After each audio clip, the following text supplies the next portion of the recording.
Thoughts on Jake's performance first week out? Thought he played a really solid game. Did a nice job. Took care of the ball.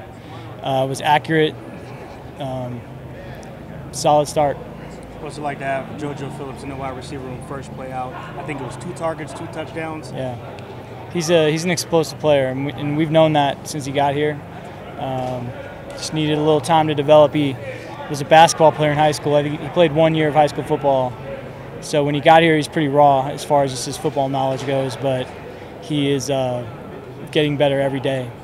What did you like from T.J. Woods in the run game and the offensive line? I thought they were solid too. You know, we 179 yards rushing was a solid start. We left a few yards out there. I think we can do better, but off to a good start. I was pleased with our ability to move the chains and keep drives alive, and did some good things. Is that the plan going forward, to continue to split the reps with LJ and Hinckley like that? Yeah, you're going to see both those guys all year. You'll still see Miles as well. I thought Miles did a really good job in the time that he got in there, and we plan on playing Pokai this year too. Describe all 4 of those guys, because all 4 guys can contribute, but they're elusive in their own way. Yeah, I would say they're all more similar than they are different though. I mean, they each have a few things they do differently, but they can all run the whole offense. You know, we want 3 skilled backs, guys that can run it, guys that can catch out of the backfield, and guys that are good blockers. And that's the way to get on the field here at running back. What takeaways did you like from the offense? What things you're trying to improve this week going into SMU?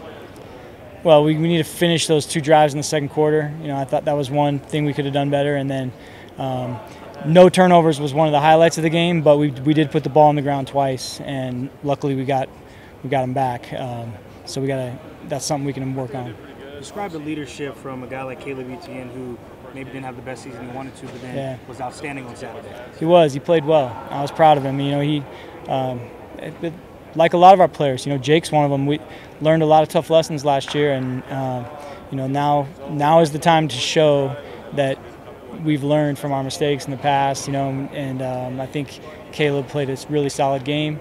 You know, he hasn't arrived yet or anything like that, but it was off to a good start and what I expected him to do. A lot of fans, give fans perspective, a lot of people don't get the chance to see what it's like year 2, you know, after coming in as being a transfer, playing now at the P5 level. Just talk about that transition for a player, you know, in your second year. Well, every year, you know, the game slows down as you play more, and then the game really slows down as you play more. Excuse me, you play more in the same offense. You know, I think it's one thing to be, a sophomore or junior, but when you've played 3 or 4 years in the same offense, you know, you have a chance for success. And I think that's the case with Caleb now. It's his 2nd year in the offense, and it's his 3rd or 4th year of college football. And so I expect him to just keep getting better. Your play calling, I've described it, you know, with play action, like taking candy from a baby, very aggressive play calling. What's it like to do that with multiple weapons in the wide receiver and tight end? Well, that's part of what we want to do here. Is we want to run the football and we want to throw it down the field, and we want people to have to defend all of our skill players. We don't want to be a team where we want you to have to honor everybody that's out there. Anybody on the field might touch it.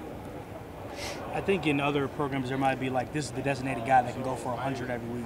When you look at the wide receiver room, any one of those guys can go all for that. How dynamic is to have those guys in that room? Yeah, that's a good point. We want, all those guys are going to have to know that one game it might be your night, another game it might be the other guy's night.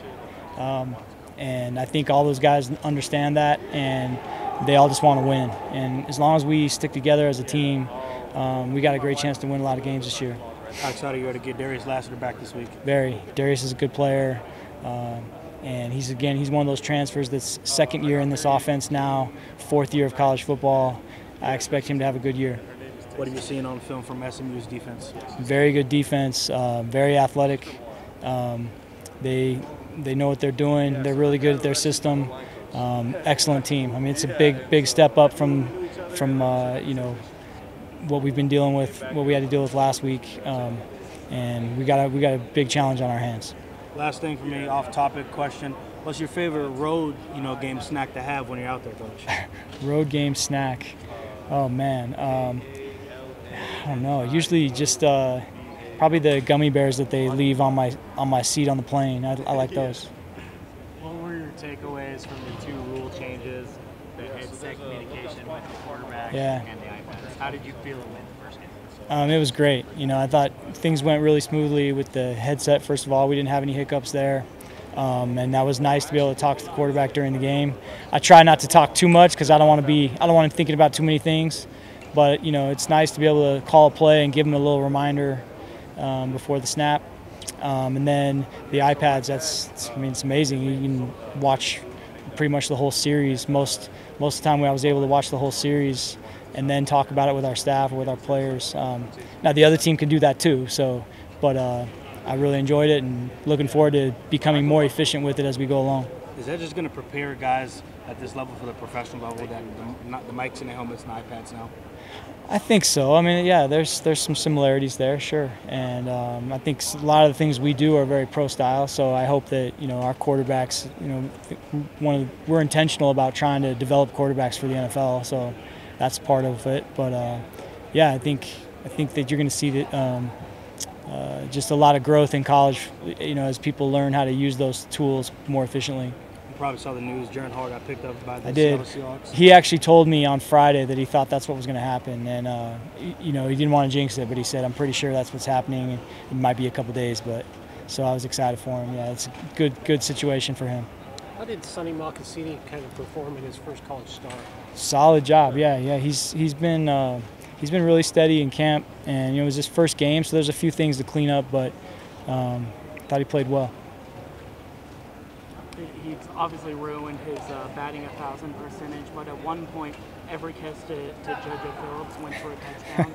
I think he's just below that now at this point. What is it about this kid where it seems like he has a knack for not only finding the ball, but also the end zone? Well, JoJo has a lot of tools. He's long and fast, and he is just a worker. He doesn't say much. He just works every day. Very humble kid, and he was a basketball player mostly in high school, played 1 year of high school football, so when he first got here he was pretty raw, but he just gets better and better every day, and he's going to be a good player here. Is he an example of what I guess it's not new anymore, but what the beforehand redshirt rule can do for a kid, give him a little bit of experience, but still let him kind of grow and develop? Yeah, I'm glad you mentioned that. We were very intentional about what we did last year with him. He wasn't ready early in the season, but we knew that his overall ability was right up there with our best players, and so what we tried to do was just train him, bring him along during the season, and then in those last 4 games we just threw him out there, and he did a good job. The stage wasn't too big for him, and then he's just had a great offseason, so I expect him to just keep improving and be a big part of our team. Speaking of improving, I think Tav had his first career season as a Cougar overall performance on just how he's evolved. Yeah, Tava was just a real hard-nosed, blue-collar guy for us last year, and I think he had 1 catch the whole season. And we just felt like, we need to be intentional about throwing him the football. He's a good receiver, and we want to make teams have to honor him on the field, that it's not just, run and he's at the point of attack. He's going to be involved in the passing game, and he's going to do more things for our team this year than he did last year. With Cody Hagan coming back from the mission and getting right in, is that just an anomaly, or is this the new age of kind of the return missionary that come home more ready, it seems like? Yeah, I usually don't make extreme statements, but he's in the best shape. He came home in the best shape of any return missionary I've ever seen. So, and that he was ready to go. And then he's a really smart guy. He learned our offense in a hurry. He's got a smart brother that sits in my room with the quarterbacks, and he has learned the offense quickly. He's still a little bit down the depth chart, but went in the game the other night and knew what he was doing, made a nice play, and he's got a really bright future here.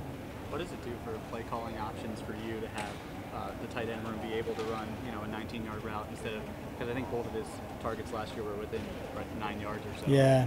What does that do for you? Yeah, I mean, again, that's part of what we're trying to do is we want to make the defense have to respect every player on the field. We don't want to have anybody out there that don't cover that guy. He never touches the ball. And it doesn't mean it's equal for everybody, but as long as we can make the other team honor all of our skilled players, I think we can be a dangerous offense. Thanks, Coach. Good? Thank you. Okay. Thank you. Yep. Thank you, Coach.